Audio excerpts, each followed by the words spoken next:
lamentablemente el diablo en estos tiempos ha confundido a la gente, incluyendo a sus mismos ungidos, de manera que se dicen estas herejías tan terribles para que la gente se vaya para el infierno.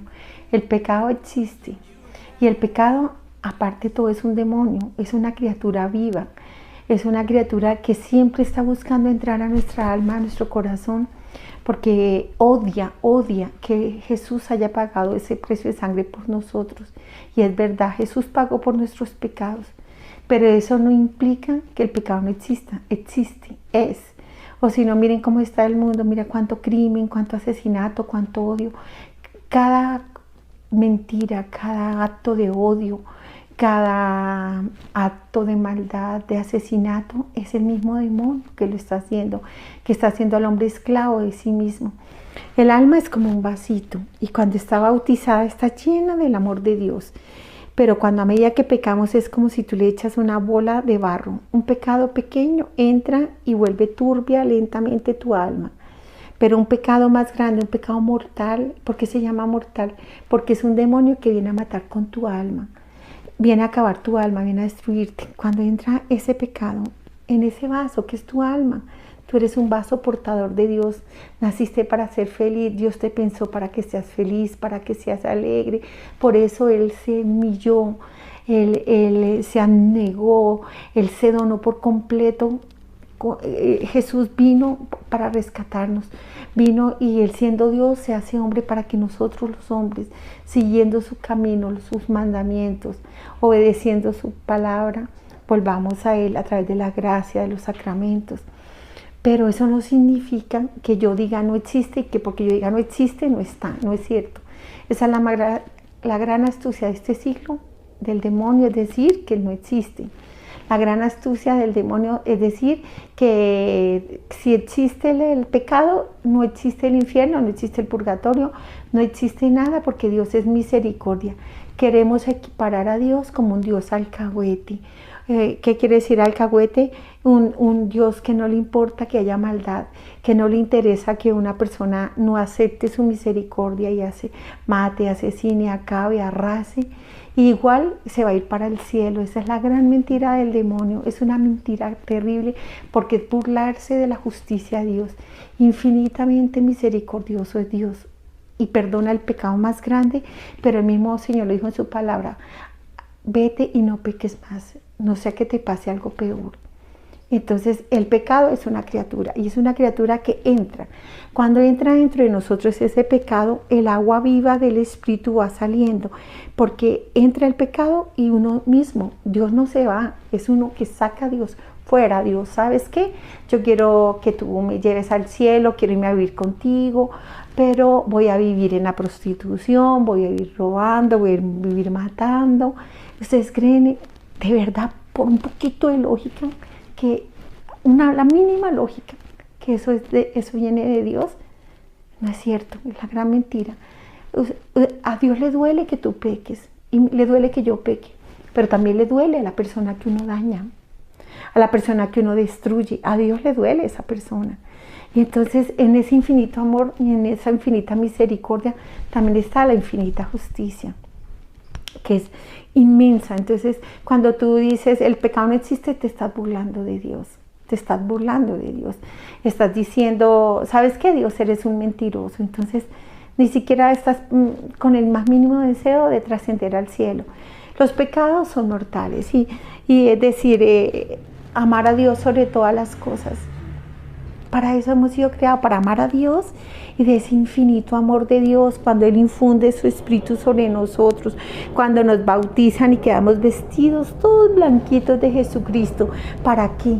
Para tú amar al prójimo, para amarte a ti, para alabar a tu Dios, para hacer ese camino, esa vía donde Dios bajó por ti, y tú siguiendo la gracia de Dios, subes a Dios, pero estás mirando, caminando por el mundo, pero mirando a los demás, haciéndole el bien, amándolos, tratando de dar lo mejor de ti para los demás. Y qué es lo más grande y lo más lindo, qué es lo más grande que tú le puedes dar a otra persona. ¿Sabes qué? La salvación. No hay nada, no hay un pan más grande que el pan bajado del cielo. Tú puedes alimentar a una persona, sí, está bien y hay que hacerlo, pero tú le das un pan a esa persona y la persona vuelve a tener hambre. Y si le das el pan bajado del cielo, quiere decir, si esa experiencia de tu amor, esa experiencia viva de saber que Dios palpita en tu corazón, que tú eres feliz porque tienes a un Dios que te ama, y cuando caes y pecas, ahí mismo reconoces tu pecado, reconoces con dolor que has fallado, reconoces que has faltado, has traicionado a Dios y has dañado a alguien o a ti mismo, y Dios te levanta porque tienes dolor, porque reconoces que has pecado, y Él te lava con la sangre de su Hijo en la confesión. Y el hueco que dejas en tu alma cuando entra el diablo, cuando entra el pecado, cuando tú te confiesas, Jesús arranca esa criatura inmunda que está dentro de ti y queda limpio y libre. Pero ese hueco que quedó en tu alma, donde te perforó el demonio, cuando comes el cuerpo de Cristo, Él te vuelve a cristificar, te va llenando, te va poniendo la nueva carne, una carne incorruptible, una carne que va hasta el cielo, la carne de la eternidad. Entonces, la paz que te da vivir en Dios.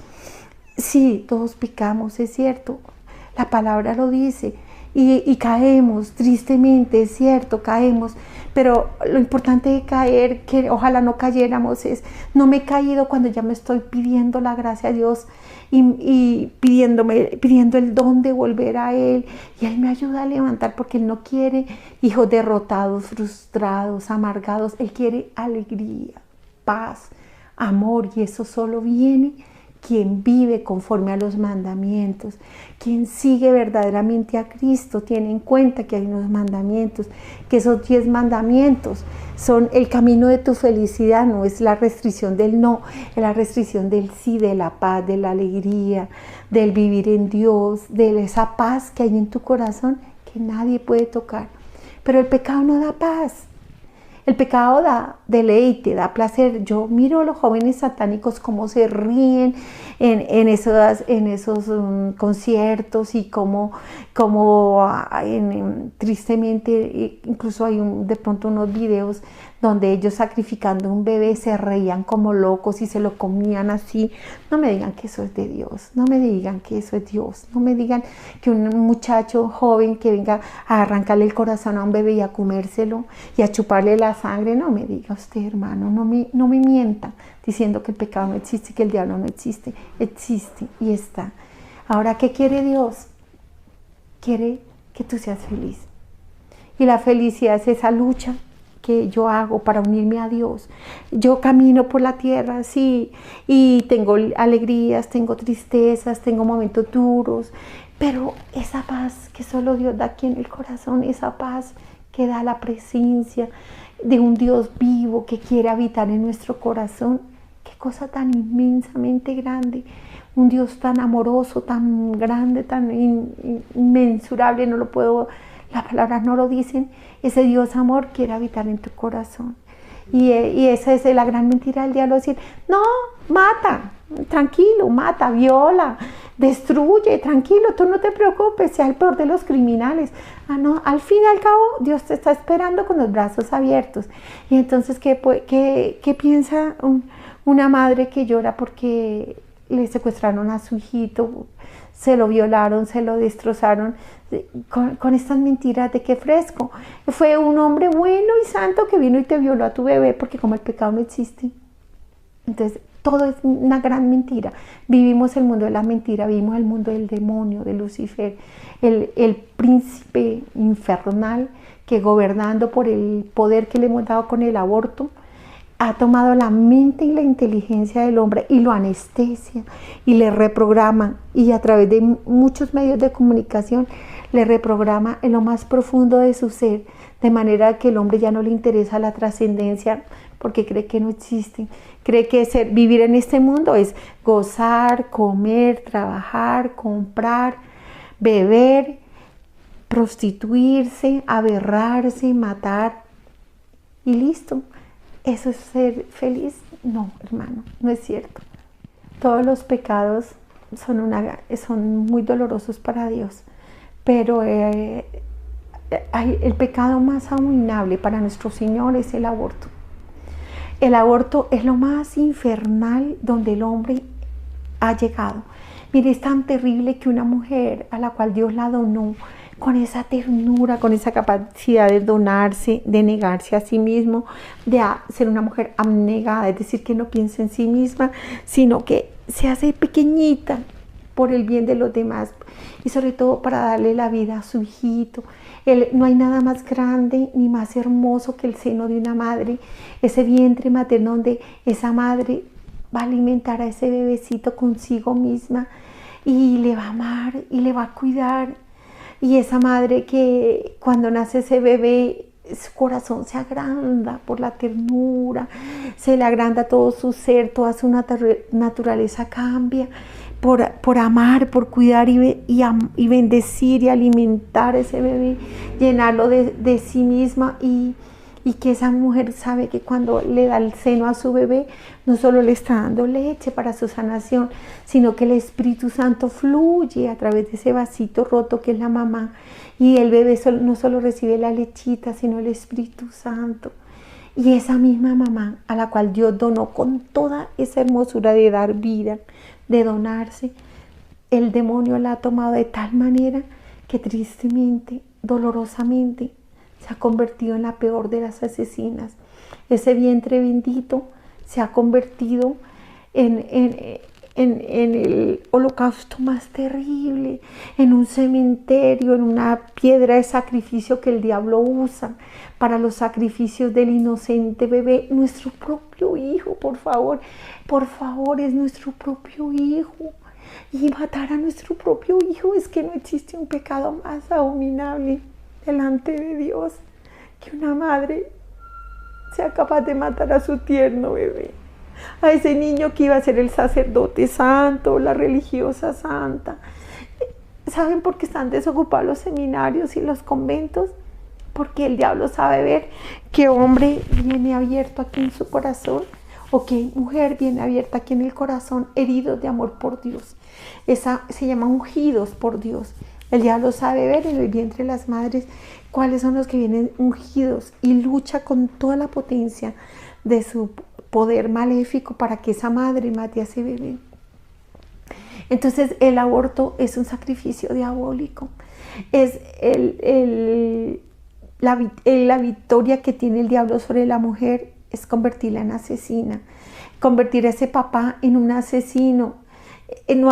Es tan terrible. Y que ese médico, cual juró en su juramento que iba a luchar por la vida, que es otro don de Dios, esa enfermera que es un don de Dios, que estaba dada para el servicio, para luchar por la vida, que se iban a trasnochar y a entregar su vida por dar salud, por cuidar la vida, convertirse en ese médico, en un sacerdote diabólico, que en el vientre bendito de esa madre encuentra a ese bebé inocente, ese bebé que ya sabe cuándo su mamá lo va a matar, ese bebé que en el momento en que la mamá decide asesinarlo y empieza a preparar todo el crimen, tiene miedo, tiene angustia, tiembla, llora, gime, así tenga un segundo de fecundado, ya tiene un alma que Dios sopló, infundió en ella en el momento en que se unió el óvulo y el espermatozoide.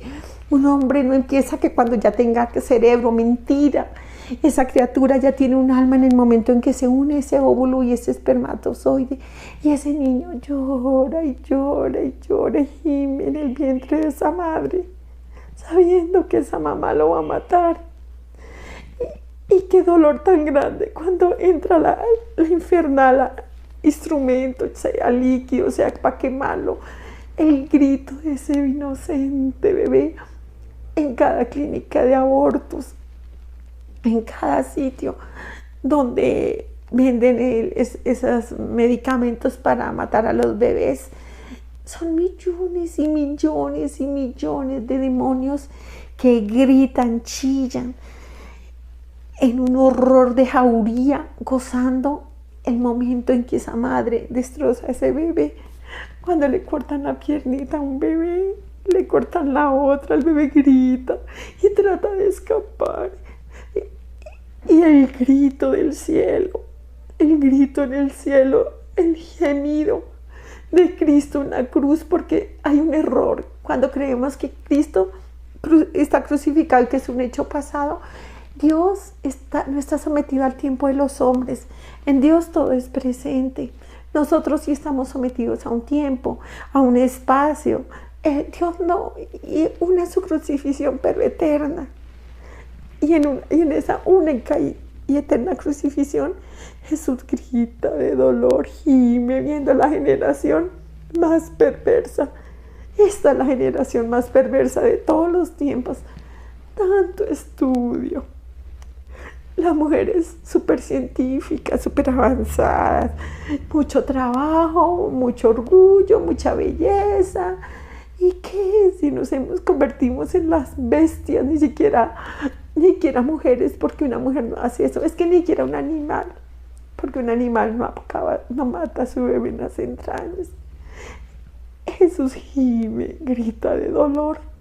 Cada vez que tú matas a un bebé, el dolor, el horror del cielo, viendo una humanidad tan perversa y depravada que es capaz de matar a su propio bebé. Y el grito de ese bebé, y el dolor cuando ese bebé muere en el vientre, como ese vientre se queda en un espíritu de muerte, en un dolor, y la mujer así esté anestesiada, oye el grito de su bebé, y después cuando está dormida se despierta y escucha el grito de su bebé. Es algo aterrador ese médico, que sus manos eran llenas de luz, del fuego de Dios para sanar, convirtiéndose en el asesino, en el sacerdote satánico que le ofrece la criatura al diablo.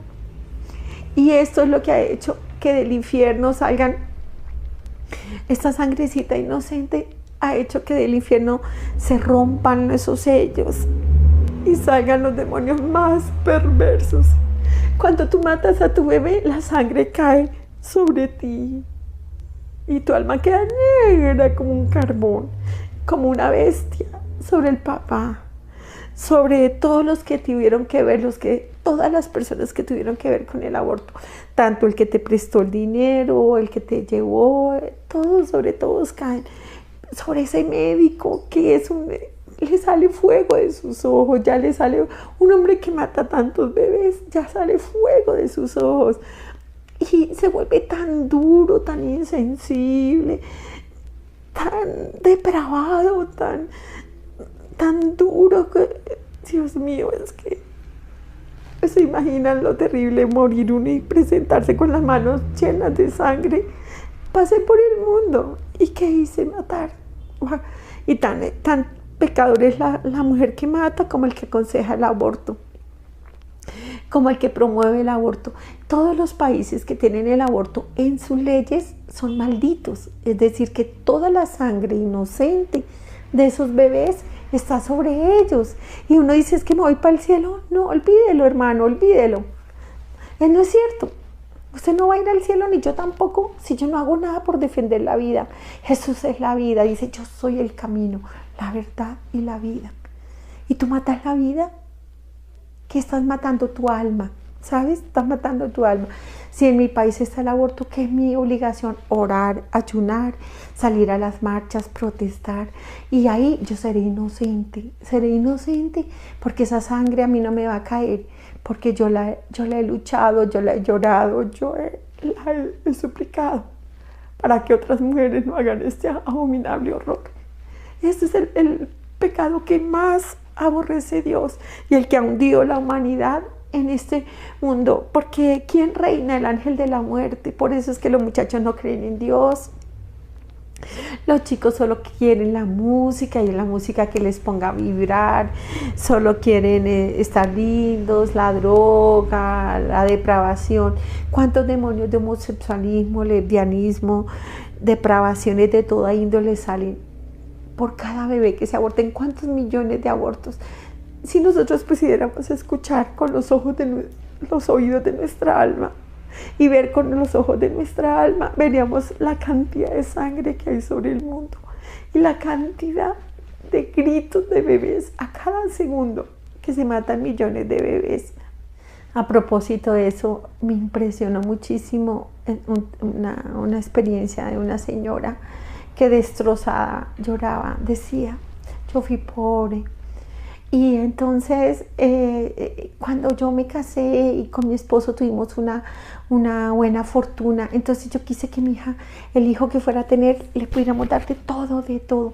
Solo tuvimos una hijita y entonces ella, todo se le dio, todo se le compró, se le daba todo tipo de libertad pensando que se estaba haciendo feliz a la niña. La niña quedó embarazadita porque empezó a vivir una vida muy desordenada de muy pequeña, del tipo de madre que es capaz de llevar a su niña a que el médico le diga cómo planificar para que sea una promiscua, sin entender que eso no es un derecho a la libre personalidad, sino entregar a su hija a las aberraciones y a la depravación, al pecado, a la muerte, al diablo. Pero ella no lo veía así, ella y su esposo pensaban que estaban bien. Después el hogar se destruye, el hombre seguía girando los millones para la niña, que la niña esté en el mejor colegio y todo, y ella vivía una vida totalmente desordenada. La niña, una vez, después de estar en una orgía, en un bacanal de esos, tomando y andando en un desorden de vida, de promiscuidad, y sale después de consumir droga y todo esto, sale de ese sitio espantosísimo en su carro lujoso, y como iba tan drogada, se accidentó y se mató. Esto para la mujer fue un choque impresionante, y es cuando ella empieza a mirar que ella era una mujer de fe, que en qué momento ya perdió la fe, al sentirse despojada de lo que más amaba, que era su niña.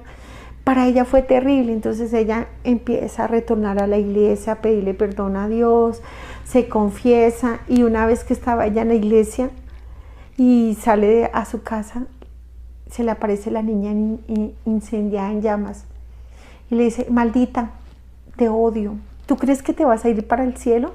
Yo misma me voy a encargar que tú no vayas al cielo, ni mi papá va a ir al cielo, porque ustedes no son mis papás. Si hubieran sido mis padres me hubieran formado, ustedes nunca me hablaron de Dios. Ustedes simplemente me enseñaron a vivir en el placer, en el deleite, en el tener, y mire, estoy ardiendo en el infierno.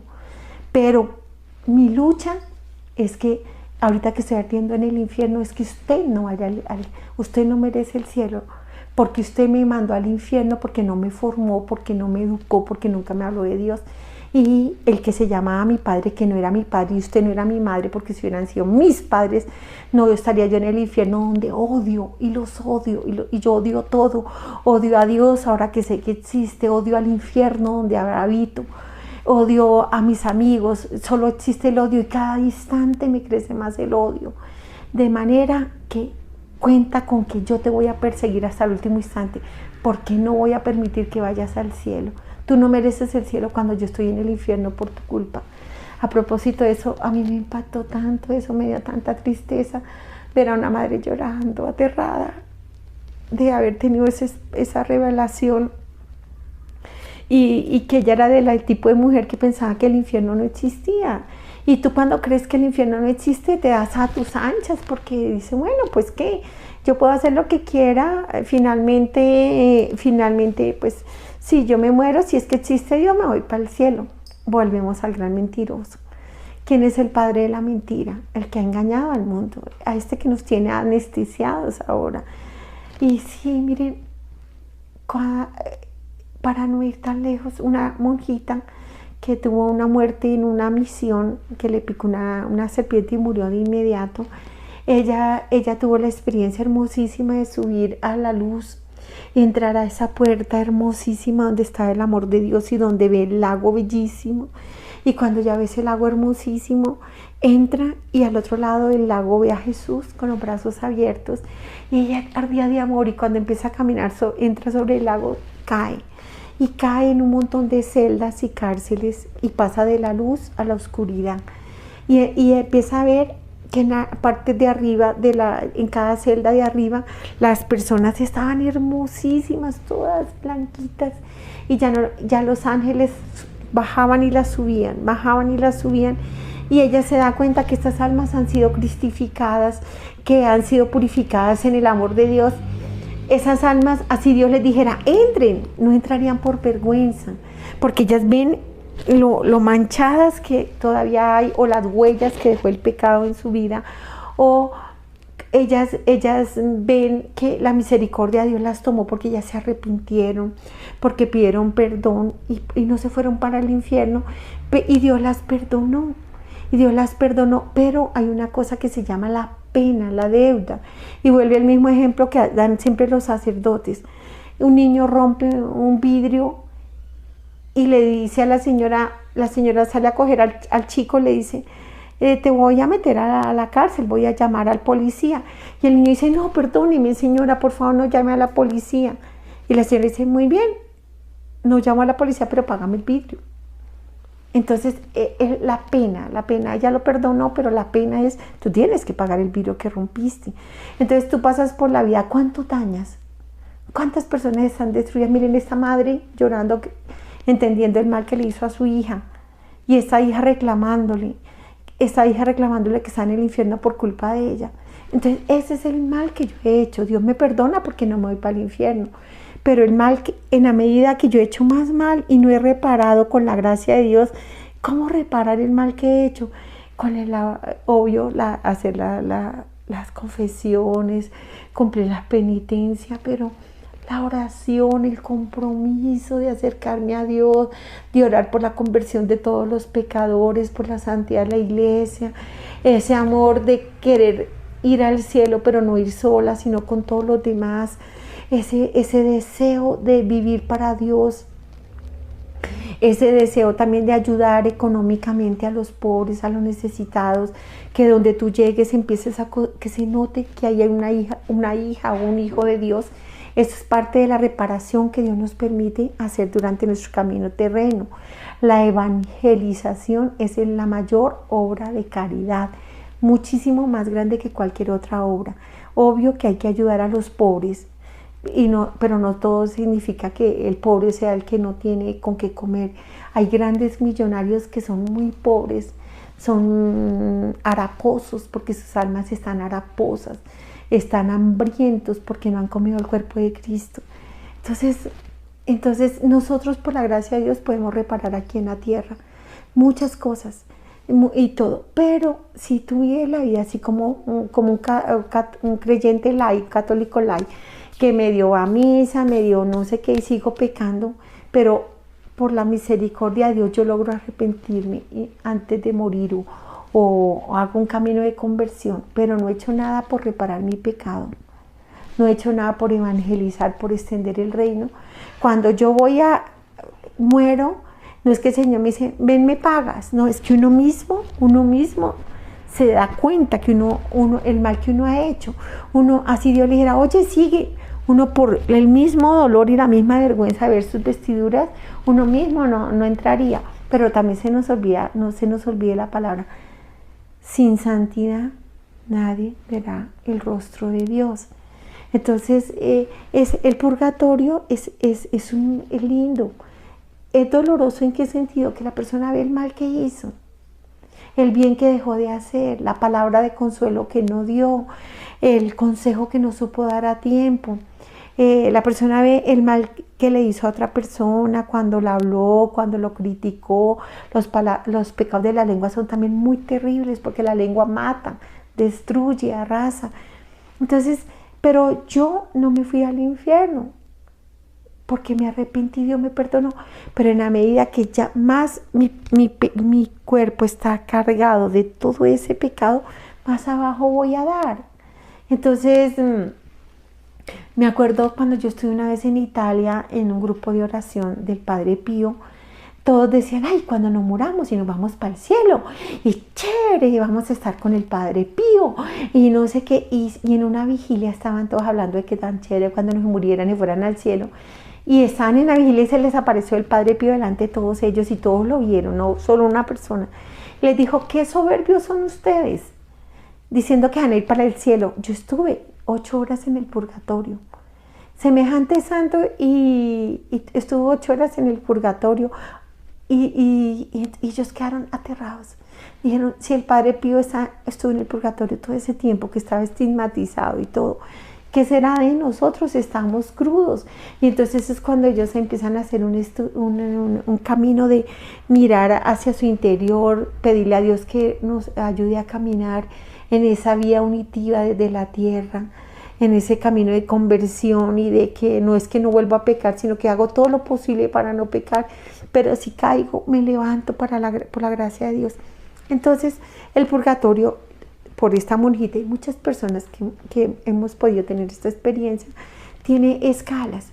En la medida que tú has ido más a la Santa Misa, la gente dice que ir a misa no sirve para nada, es una gran mentira, es un gran pecado, una burla contra Dios, que su hijo, que arranca un pedazo de su corazón y lo pone en la patena, y esa es la Eucaristía, para que cuando tú lo comas, empieces a vestirte de Dios, por la gracia de Dios, digas que no sirve. No es cierto. Mire, las almas que estaban más arriba eran almas que habían sido formadas por la adoración al Santísimo, porque la misma escuela del alma, la misma universidad del alma, están la palabra de Dios y la vida de los santos y la adoración al Santísimo ante todo.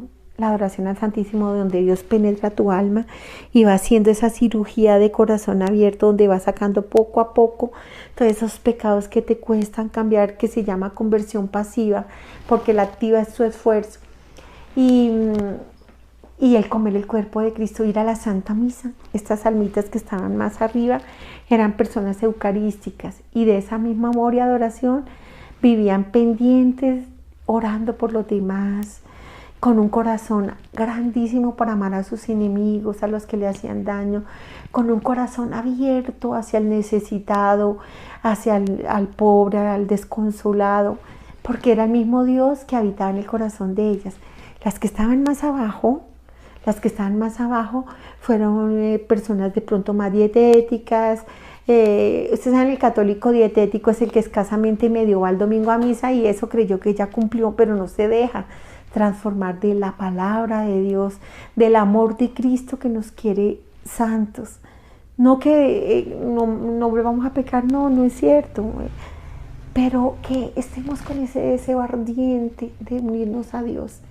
Y en los que están puro abajo, las personas que estaban en las partes de abajo fueron personas que entregaron su cuerpo a la promiscuidad, a la prostitución, a las aberraciones. Allá los padres de familia veían cuánto sufrimiento le causaron a sus hijos, a su esposa, con infidelidad, cómo cada vez que tuvieron relaciones con otras mujeres se llenaron de larvas del infierno, larvas que carcomieron sus carnes en el placer y los llevaron a una vida promiscuidad. Pero ellos también ven el terrible pecado que va contra Dios, es un pecado gravísimo, estructural contra Dios, destruir un matrimonio.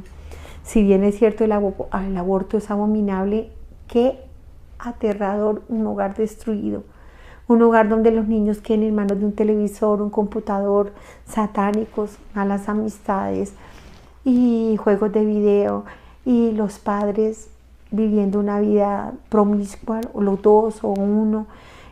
Esto es un pecado que clama al cielo justicia.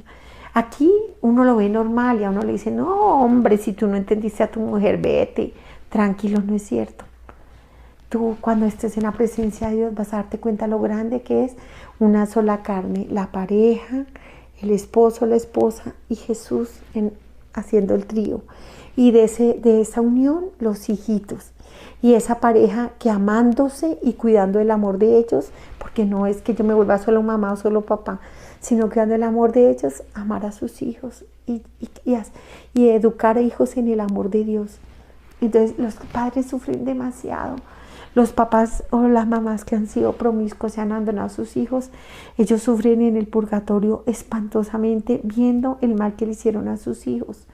Y las partes puras inferiores son terriblemente casi babosas. Las almas son tan oscuras, son casi monstruos. Y ahí se encuentran los abortistas, las abortistas, los que después de haber abortado no hicieron y se confesaron y Dios los perdonó, pero no hicieron nada para reparar el pecado. Y yo no puedo volverle la vida a un bebé, yo no, porque si yo lo mato no puedo, pero sí puedo luchar para que otros bebés vivan. Y esa es la defensa de la vida. Y cuando la parte siguiente es la del infierno. Y esa es la parte aterradora, donde es tan ardiente, tan horroroso que una campesinita de mi país, del sur de mi país, ella tuvo una experiencia donde quedó sin vida, se cayó porque se puso una caneca para subirse a bajar unos plátanos con una macheta, pero no se dio cuenta que había una piedra chiquita así en la mitad de la caneca. Cuando ella hace el impulso para mandar el machete, porque era una anciana viuda, sale volando y una piedra la recibe, ella queda desnucada. Ante el grito los vecinos van y la recogen, la llevan a la morgue y ella tiene una experiencia de que cuando ella muere, ella, obvio, habla en sus términos, que vio una luz hermosísima que me subió y cuando ella me iba acercando a ese amor inmenso, su palabra era, se abrió una bocota, pero ya dejó, fue una jeta, porque es la manera como se le dice jeta en algunas partes de mi país, se abrió una jetota y me chupó y me jaló y me hundí pasé por un montón de cárceles y luego llegué a una boca horrible donde rugió esa boca y se abrió, y cuando yo voy a irme de cabeza me coge de San Miguel y me sostiene en esa boca y salían demonios que me jalaban y me chupaban y me quemaban y gritaban que me soltaran porque yo ya era de ellos, el terror que sentía. Y ella dice, yo fui una mujer de oración, fui una mujer de iglesia, yo ayudaba en la iglesia. Pero cuando murió mi marido y yo no tenía hijos, yo me asusté. Dije, ¿qué voy a hacer de mi vieja anciana para sobrevivir con este dinero que me ha dado mi marido? Y entonces ella dice, ya sé qué voy a hacer. Voy a empezar a prestar dinero al interés. Y se volvió una agiotista, es decir, una prestamista con unos intereses fuertísimos. Y ella, donde la veían a la abuelita, no se dejaba robar un solo peso, ni un peso se dejaba quitar. Ella tenía un machete que no sé cómo le llamarán en otras partes, que es como una peñilla para cortar la caña, y ella tenía una macheta grandísima y la tenía afilada, y cuando no le iban a pagar salía y cogía a planazos a las personas. Un día se enteró que acaba de morir que bajaban a enterrar a un deudor de ella y que no le había pagado, y ella salió corriendo con su macheta. Y en esa parte del sur del Huila, la gente baja con el difunto cargándolo en el fetro, el ataúd, lo van cogiendo los vecinos, el sacerdote va orando con el monaguillo y la viuda y los niños van llorando y los vecinos. Cuando ella sale al encuentro y dice, y para el cortejo fúnebre, dice, aquí nadie se va a mover y nadie va a enterrarse porque a mí me pagan mi plata. Digamos el sutanito, porque no me acuerdo su nombre, me debía dinero y yo aquí no dejo enterrarlo hasta que él me pague. Pero sí, le decía al sacerdote, hija, por favor, ten compasión, si esto está muerto. Perdónale la deuda. Pues no, porque me debía mucho dinero. Si a mí no me dan el dinero, yo no lo dejo enterrar. Y no valió las lágrimas de la viuda, las lágrimas de los huerfanitos. Se hizo pagar entre todos, se reunieron el dinero y ella dejó pasar el cortejo fúnebre. Cuando ella muere y le abren el libro de la vida, porque todos tenemos un libro, y le muestran el pecado tan grave que era no tener caridad y cobrar esos intereses tan altísimos, y cómo ella dudó de la misericordia de Dios, que Dios iba a hacer cargo de ella y de su manutención, y cómo ella se encerró en sí misma y cómo empezó a simplemente vivir para el dinero y pensar que el dinero era la seguridad y no Dios. Se descuidó de la oración, se descuidó de ir a misa, lentamente dejó enfriar su corazón, dejó de hacer el rosario, se enfrió su alma y solo era pensando, haciendo cuentas y mirando quién le debía. pero le decían a ella sus grandes pecados. Pero el peor pecado por el cual le decían, estás condenada, es porque no tuvo misericordia, ni con el difunto que iban a enterrar, la misericordia con los difuntos, ni con la viuda, que es un gravísimo pecado que cometemos contra las viudas y contra los niños, los huerfanitos. Entonces ella le dice, estás condenada. Y los demonios pegan ese chillido felices y se botan a pegarse. La gente de San Miguel la coge, se baja con su mano, y solo así sale como si fuera un rayo de luz, de agua, de amor de su mano, y se abre la puerta del infierno.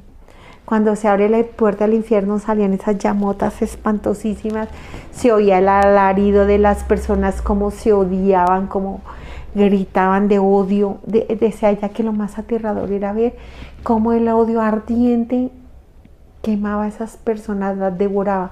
Un odio que devoraba, que ardía, el mismo odio ardía. Y entonces había una celda de fuego y le decía, allá dice San Miguel, ahí es donde van las personas que no tienen caridad ni misericordia, los agiotistas. Y le dice, esa va a ser tu morada eterna, le señaló San Miguel. Y cuando cuando se va acercando a ese hueco donde estaban esas llamas ardientes, pero donde empezaba la boca del infierno, entonces ella empieza a llorar y dice, Señor, cuántos años te amé, cuántos años te serví, por piedad yo te pido que no mires mis pecados, no mires mi miseria, sino los años en que te amé. Y entonces ella en ningún momento se había reconocido pecadora. Su mayor pecado era pensar que el infierno no existía, que el diablo no existía, y que finalmente ella no estaba pecando, porque es que una cosa gravísima que nos pasa a nosotros es que pensamos que nosotros no pecamos, que somos buenos y que todo está bien. Ella pensaba que ella era buena, ella pensaba que ella no estaba pecando con defender su dinero, era su derecho. Entonces la manera como el demonio entreteje esto, solo cuando ella va hacia abajo es cuando ella reconoce que sí pecó. O sea, es una astucia donde el demonio nos entreteje de una manera que toma nuestra inteligencia y nuestro entendimiento, nos pone una ceguera espiritual, una sordera espiritual, de manera de que sentimos que estamos bien y nadie nos convence de que lo que estamos haciendo estamos mal.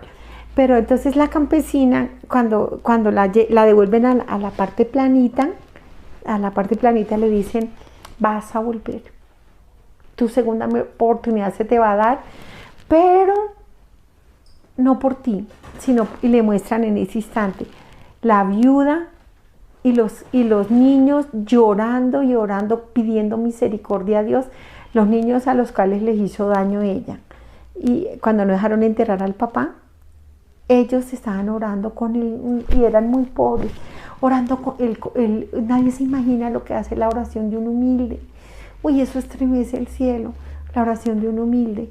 Y ellos estaban orando por la campesinita. Entonces le dicen, vuelves por ella, por ellos, por la viuda y los niños, y porque todos los de esa vereda, todos estaban unidos en oración, suplicándole perdón a Dios por esa campesina, y están ofreciendo sacrificios, visitas a santuarios, están ofreciendo ayunos, bueno, están todos orando por ella.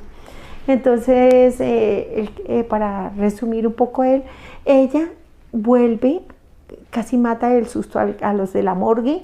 Ella regresa por la gracia de Dios, pero ella se confiesa, pero ella de ahí en adelante llora y grita, todo el día se revuelca como si fuera un animal del dolor, y la tienen envuelta entre cáscaras de plátano con aceite, porque ella grita, me quemo, me quemo, me quemo. Y un sacerdote de una comunidad me decía que ella, porque ese fue el sacerdote el que me hizo llegar la experiencia, me dijo, Gloria, ¿usted cómo ha ido con las quemaduras? Y uy, padre, me duelen muchísimo, ya llevo un año, pero yo siento que me quemo. Y me dijo, no, Gloria, es que yo le voy a contarle.